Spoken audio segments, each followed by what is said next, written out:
Are you ready for a journey through the thrilling pages of sports history? Welcome to Daily Sports History, the podcast that takes you on an exhilarating sprint to the history books of athletic greatness. In under 10 minutes, we dive deep into the heart-pounding world of sports, from timeless classics to unforgettable underdogs, to stories of legendary athletes that define the game. So get on the edge of your seat, because our journey to the past is going to be exhilarating, one story at a time. So subscribe now to Daily Sports History. Our Weird World.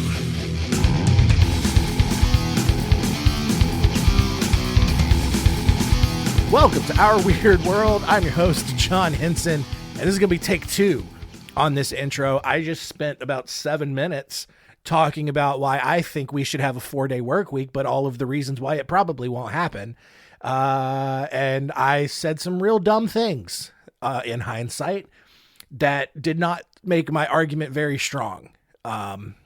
So we just deleted that, and now we're back. So and I'm sure you have no context for any of this. John, why are you talking about 4-day work weeks? It has your podcast is talking about strikes. And yeah, we are talking about strikes because I said that a lot of the impetus for why these strikes took place was because people wanted better working conditions. And now we're kind of getting back to that point, coming full circle. And you'll see like what some of the crazy working conditions were like and why people were reasonably upset about them. We're looking at 3 strikes from history that you may not have heard about, but have had pretty big impacts on American culture, and that is the Battle of Blair Mountain, the Ludlow Massacre, and our first story will be of the Haymarket Affair.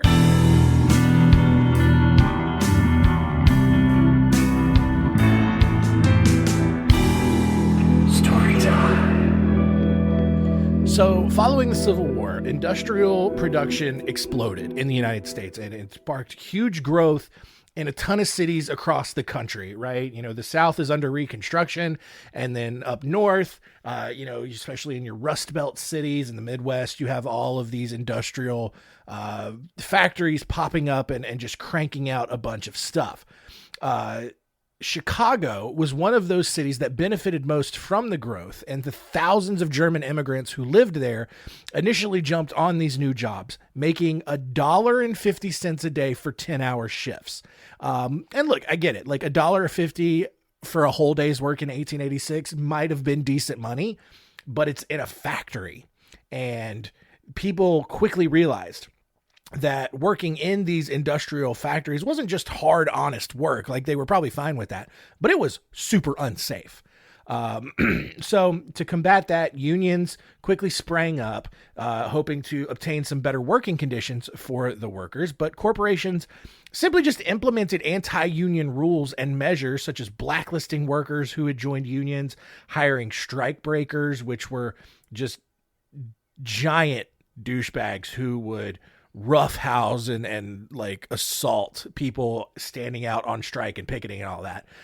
They would also employ spies and moles to aggravate racial tensions to divide and distract workers, which is like super unethical, but whatever. When the economy then kind of started to slow down from 1882 to 1886, many anarchist and socialist groups got more active in pushing for just the most unreasonable thought of maybe an 8-hour workday instead of the 10-hour workday, right?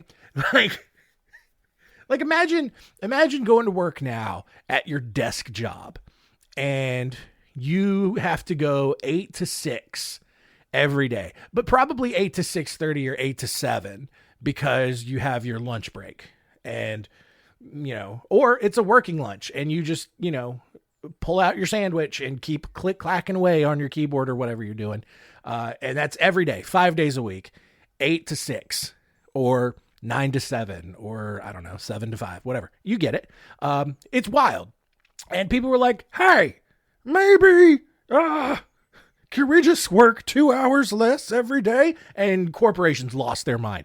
These steel factories, all these industrial corporations thought that was the most absurd request ever.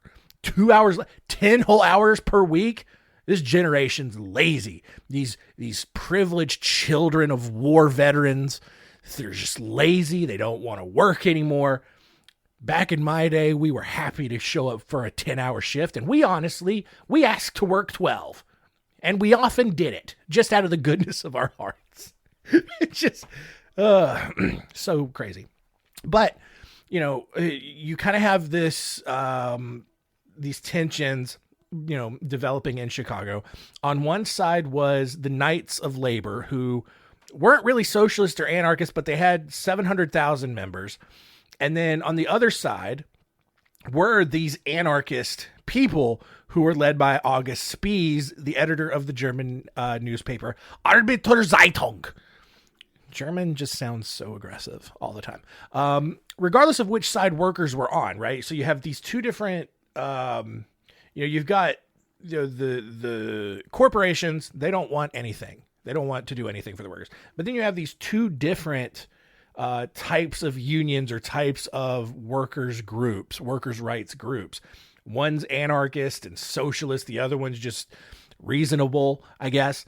And they're starting to try to put some pressure on this. So regardless of which side they were on, they both gained enough steam and support that the Federation of Organized Trades and Labor Unions chose May 1st, 1886 as the day that the 8-hour workday would become standard practice. The problem was that none of the corporations and employers had agreed to this. And so when they balked at that idea, labor unions organized a strike. Not surprisingly, May 1st, 1886 arrived, and as many as 500,000 workers across the country went on strike. In Chicago alone, where this movement began, as many as 40,000 people went on strike. 2 days later, strikers met at the McCormick Harvesting Machine Company plant to continue their protesting. August Spies, he speaks to the crowd. He urges them to keep up their fight. And then when the end of the day bell sounded, because corporations just treated everyone like people were still in school. Yep, you can't leave until the bell. Don't pack up early. I better not see anybody packing up early until we hear the bell, because that's the bell. The bell is the ultimate authority. We know this. However, when the end of the day bell sounded, some people in the crowd took that as an opportunity to literally just start fighting. And they stormed the gates to confront strikebreakers that McCormick had fired to harass the workers. Although Spies tried to calm people down, police who had arrived on the scene started firing at the crowd. And by the end of the day, 2 McCormick striking workers were dead. Word quickly spread throughout Chicago about this violence, and local anarchists who were probably just ramping up their hate boners for this, they began calling for a rally the next day at Haymarket Square. They claimed that police had murdered strikers, not entirely true, and were siding with the corporations, mostly true. Spies then volunteered to speak at this rally because it had gone so well in the first one. The next day, Spies, Albert Parsons, who was another anarchist, and Samuel Fielden, who was a Methodist minister, spoke to a crowd of as many as 3,000 people. The crowd was calm for most of the evening, and most of them actually left early as weather conditions in Chicago started to go downhill. However, as Reverend Fielden finished his speech around 10:30 p.m., a large police force arrived on the scene, marched towards the makeshift stage that everyone had set up, and demanded that the rally shut down and everybody go home. Suddenly, a homemade bomb that someone had planted detonated near this army of police, killing Officer Matthias J. Deegan and wounding 6 others.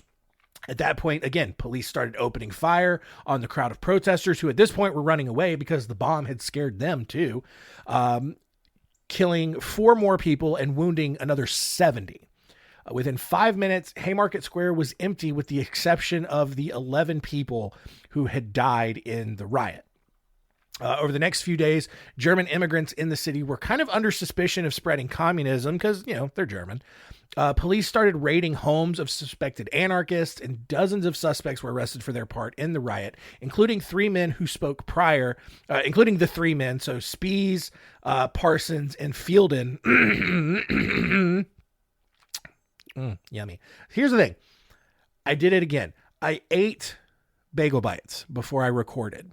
And here's what's crazy about bagel bites. It doesn't matter how long you let them cool down, you'll still burn the roof of your mouth. It doesn't matter if it's been 20 minutes since you took them out of the oven and the cheese on top is not even melted anymore, it's just returned to the same solidified state that it was when you took it out of the freezer, and it's cold to the touch again, you'll still somehow burn the roof of your mouth eating those bagel bites. Anyway, that's beside the point. So Spees, Parsons, and Fielden, they were all arrested for participating in this riot. Police also arrested a man named Louis Ling, who had been named as the person who had made and thrown the homemade bomb into the crowd. So the trial of these men began on June 21st, 1886, and lasted for nearly 2 months. Judge Joseph Gary was completely biased throughout the trial and was openly hostile to Spees, Fielden, and the other 6 defendants, which is like, but they would all just get away with this all the time because they were just on the side of the corporations. Even the jury openly expressed prejudice towards the defendants and striking workers in general, because, even though people make reasonable requests, they just never handled it quite in the best way. And so a lot of people just tended to hate, striking workers and all of that. Not surprisingly, all of the people in the trial were found guilty and were all actually sentenced to death by hanging, except for a guy named Oscar Neebe, who was a Spees associate, who was given a 15-year sentence. Despite this appeal, the sentences being appealed, the sentences were upheld and the men were given execution dates. All for and they didn't even do anything wrong. They just held rallies and organized a strike, and they all got the death penalty for this. 2 men, including Fielden, had their sentence commuted to life in prison.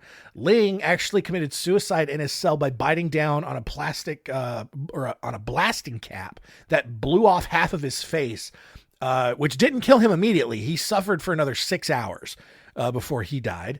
On November 11th, 1887, the remaining 4 defendants, including Spees and Parsons, were taken to the gallows wearing white robes. When the signal was given to open the trap door and let the men hang, none of them died immediately, which was supposed to happen. Instead, they were all strangled to death very slowly, which disturbed many of the spectators who had arrived to watch this execution take place. But, I think that's part of the fun. I'm still very pro. Let's go back to having public executions. So crazy though, right?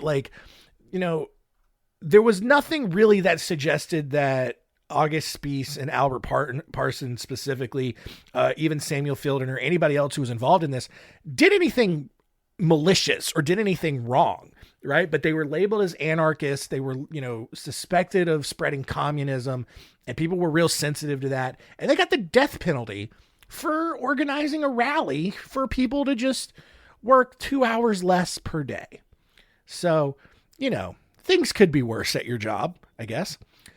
Moving on now, during the early 1900s, Colorado was home to a booming coal industry. However, because standard practice at the time dictated that miners would be paid based on their production rather than time, which, is how everybody else is paid, miners often neglected basic safety and maintenance in order to produce more coal and make more money. So from 1884 to 1913, over 1,800 men died in a variety of mining accidents in Colorado, which was more than double the amount in the rest of the country. To make things worse, miners had little opportunity to file complaints or express concerns over safety because everyone lived in the company towns that financed all of the work. So it's like you live in these company towns, these mining companies. They will set up these towns. They will give you a house to live in. They will, set up schools and hospitals, grocery stores. They will give you everything you need. So if you complain, you really run the risk of getting fired and losing literally everything. They will take your house away. They will, kick you out of the schools. They won't let you into the hospitals. You'll have to leave town and just start over. And it was a big risk for a lot of people. People didn't want to do that. So all of, despite providing a better quality of life for the miners, like I said, these companies controlled every aspect of a miner's life, and, making any sort of dissidence this huge risk that they could not take. But beginning in 1900, the United Mine Workers of America began recruiting miners in Colorado and organizing various strikes at company grounds for their unsafe working conditions. And so, following various strikes and responses from the companies to suppress them, the United Mine Workers of America presented a list of 7 demands in 1913. And here's just the absolutely absurd, ridiculous, unreasonable things that they asked for. First was official recognition of the union as a bargaining agent. Fine. Compensation for digging at a rate of 2,000 pounds compared to 2,200. So basically, for every 2,200 pounds of coal these miners dug, they would get paid, a certain amount. The union is now asking that, they get paid that same amount, but only for digging every 2,000 pounds. Okay. An 8-hour workday. So, no, absolutely not. Payment for, quote, dead work, i.e. things like maintenance, cleanup, safety, stuff like that, where it was, that they were all neglecting to do because they're only getting paid by production. They also asked for elected checkmen to keep the company honest. They asked for freedom to choose boarding and doctors instead of only being able to use what the company town provided. And then also they asked for the mining companies to adhere to Colorado state laws and not the company guard system. Because that was also kind of another thing that was popping up in these mining towns. These company towns, they would have their own police forces, quote unquote, that would have they would just set up their own rules and play by their own rules and not adhere to the state laws where they were, otherwise being governed. Not surprisingly, all of the major coal companies rejected those clearly unreasonable demands. And so when that happened, the union called for a strike. Those who participated in the strike were immediately evicted from their homes and forced to live in tent villages that the union then had to provide. However, because the villages were strategically located at the mouths of canyons that led to the coal dumps, the companies or the mining companies then hired the Baldwin Felts Detective Agency to go in and harass the strikers. The Baldwin Felts Detective Agency, the Pinkerton Detective Agencies, these big agencies, private companies. Back around this time, they just kind of got their nose in a lot of things. They were almost like bounty hunters or mercenaries that you could just hire to do whatever you needed to do, if the government wasn't going to help you or wasn't going to send military support to you. So Baldwin Felts agents responded. They came into these tent cities and tent villages and just started randomly shooting into the tents and killing several of these striking workers. Agents also built an armored car called the Death Special that just patrolled these tent villages while snipers set up on the ridges above them and forced them to dig trenches to hide in so they wouldn't get shot. On October 28th, 1913, Colorado Governor Elias M. Ammons then called in the National Guard to help stop all of this violence because the Baldwin Felts people, they were not helping. However, the Guard quickly began siding with the mining companies and the Baldwin Felts agents and continued to harass the striking miners. On March 10th, 1914, a replacement worker's dead body was found on the railroad tracks. And so the National Guard, they blamed the strikers for killing this replacement worker. And Adjutant General John Chase, who was leader of the National Guard troops, ordered the nearby tent village where this body was found to be completely destroyed. So National Guard comes in, they burn this tent village to the ground. And shortly after this attack, the state government of Colorado actually just ran out of money to maintain the National Guard and keep paying them to be there. So they were forced to recall the National Guard, except for one small group, which changed its name to Troop A and was composed mostly of former mine camp guards from the Colorado Fuel and Iron Company. On April 20th, this Troop A showed up at a tent village near the town of Ludlow, Colorado, demanding the release of a man that they claimed was being held prisoner. The tent village leader, Louis Tikas, left with the troops to go talk things over, say like, hey, we don't really have this guy. I don't know what you're talking about. Let's try to talk it out, negotiate, come to some sort of agreement. So while Louis Tikas is off talking about this, the rest of the troop installed a machine gun up on the ridge above the tent village and positioned themselves along the rail line. And once everybody had got into place, Tikas and 2 others from the tent village were just shot in the back. Like, this was all very calculated.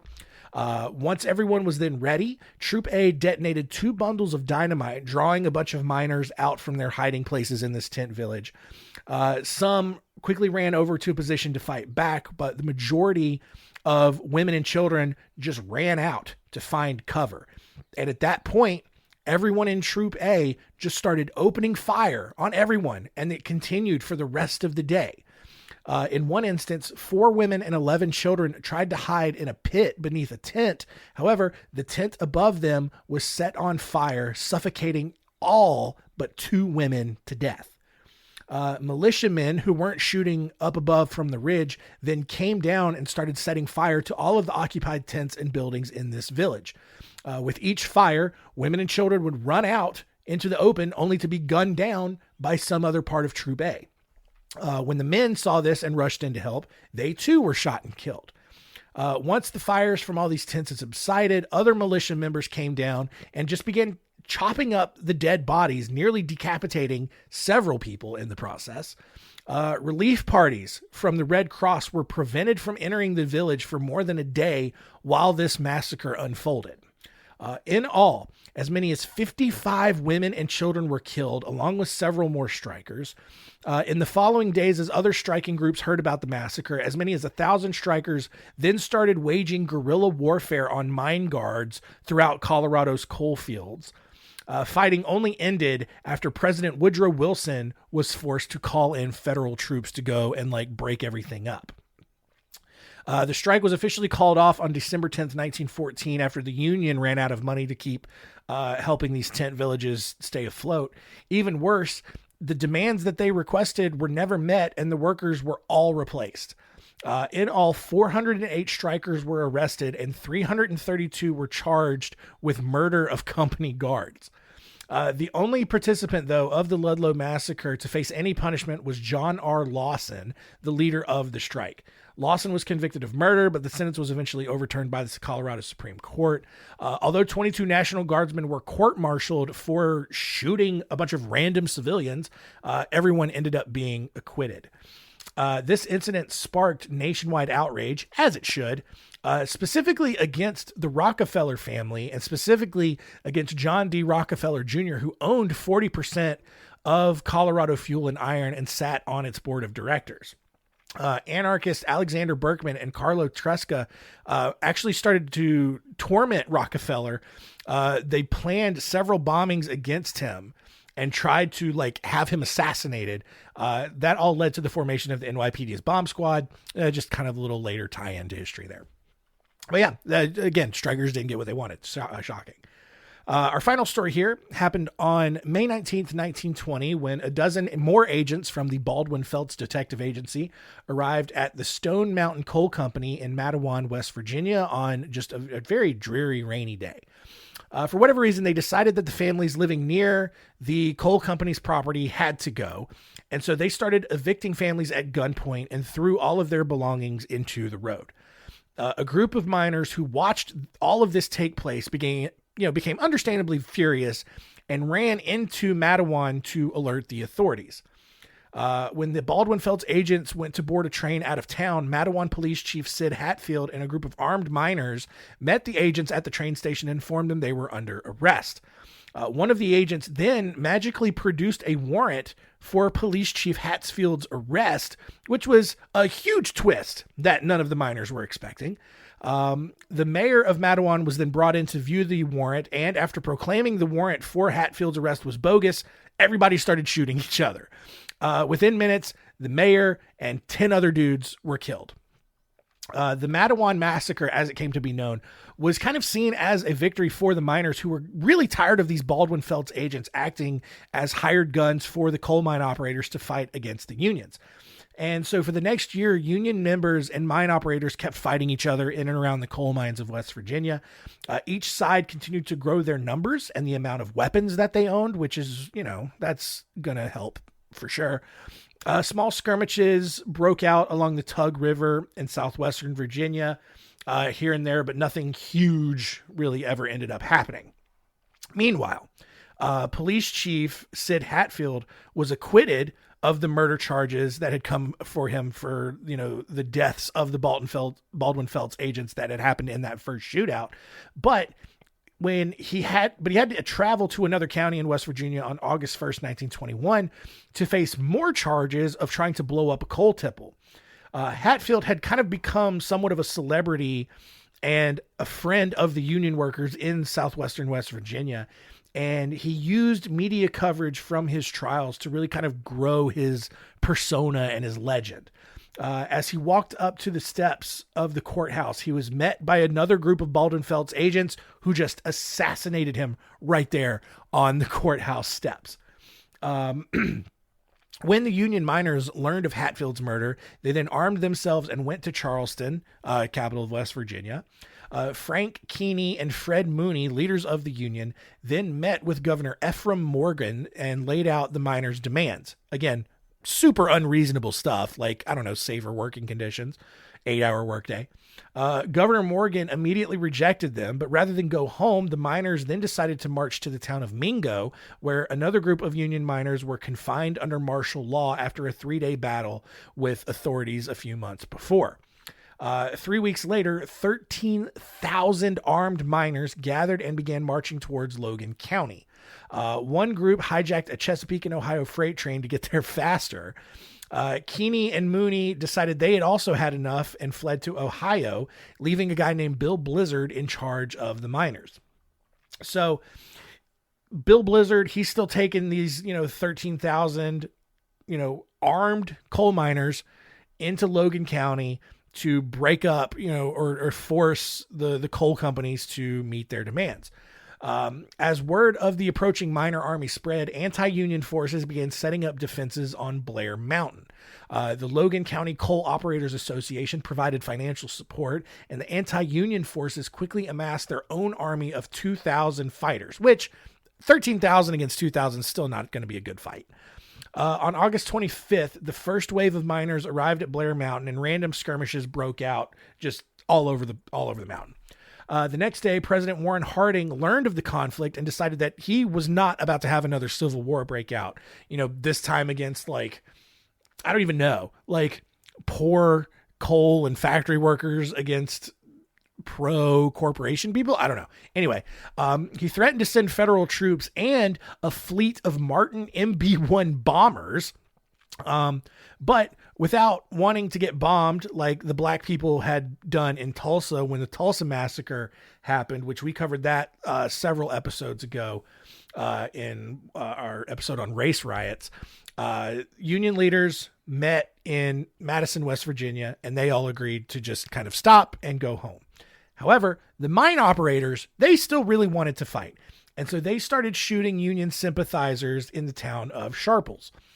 When news of the killings, which included innocent family members who had nothing to do with any of this, reached Bill Blizzard's men, the army turned right back around and went back to go fight at Blair Mountain. And on August 29th, the battle actually began. Despite being vastly outnumbered, because again, it's like 13,000 to 2,000, the anti-Union forces held the higher ground. So they still had kind of an advantage there. They ordered private planes to come in and drop leftover gas and explosives from World War I, which were dropped over the towns of Jeffrey, Sharples, and Blair. Army bombers were then deployed from Maryland for aerial surveillance, but never fired on either side. The next day, the West Virginia National Guard was deployed to confront the miners, and battles, like little skirmishes and gunfights, raged across the West Virginia mountains for the next week. As many as 30 anti-Union fighters and approximately 100 miners were killed. Federal troops then arrived on September 2nd. Bill Blizzard, who realized that his men were no match for actual trained federal soldiers, ordered his men to stand down and go home. And for the next 4 years, as the state government cleaned this up, 985 miners were charged with murder and treason against the state of West Virginia. Many of them ended up being acquitted, but there were still a really good number of miners who were given very lengthy prison sentences.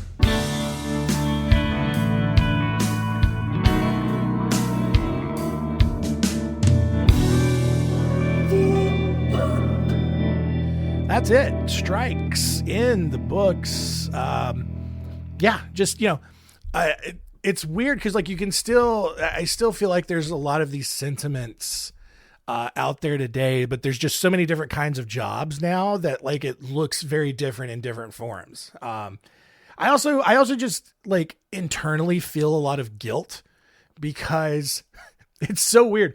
It's weird that like the blue collar, hardest working, most demanding jobs, these factory workers, even like trades, painters, contractors, plumbers, electricians, stuff like that. Like they probably still make really good money, but it's just really grueling work and the conditions are not as bad, right? First is you have people like me who work in an office and we're just like, can we go to a 4-day work week? It's so hard. It's real dumb, because you've got, guys who are painting and laying brick and roofing 6 days a week. All these Hispanics coming in, taking our jobs, but they're doing hard work and they're not complaining about it. But that's what they want. Because like, and again, it's hard to understand when you're not a business owner, but like, it's real easy to get, greedy is probably not the best word for it, but look, like you build a business and you want to keep as much of that money that you're making as possible. And you don't want to pay people more for doing the same thing that they've always done. So it's tough, because you would hope that business owners for the most part would still be empathetic and have that awareness to be like, hey, times have changed. Prices for bodies and services are going to continue to go up or whatever the case is. And that's just, that's the cost of doing business. And, I think it's just a tough situation all around and it sucks. And it takes events like what we talked about today in order to make some of these changes happen. So let's review and recap what we learned today.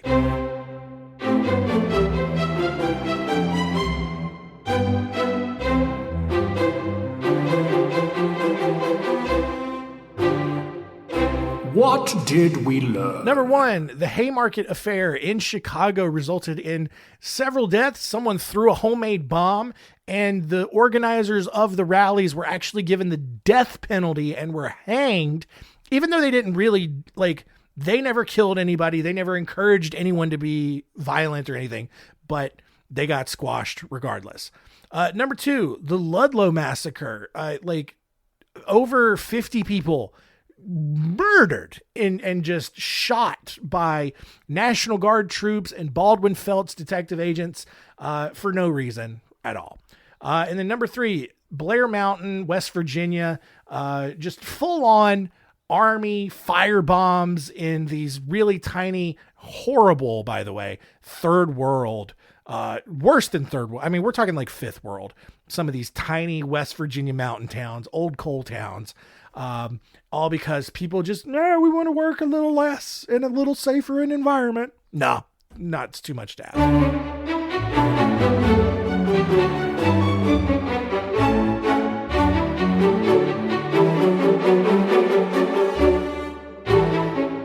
Next week on Our Weird World, it's the first of the month, which means the Weird Fun Bag is back. The 11th Weird Fun Bag that we're going to open. 3 stories as usual.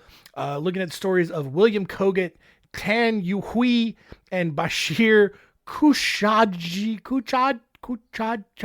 You get it. Anyway, it's a lazy hitman, and some relentless terrorists. It's fine. Whatever. We'll talk about it next week. Don't worry about it.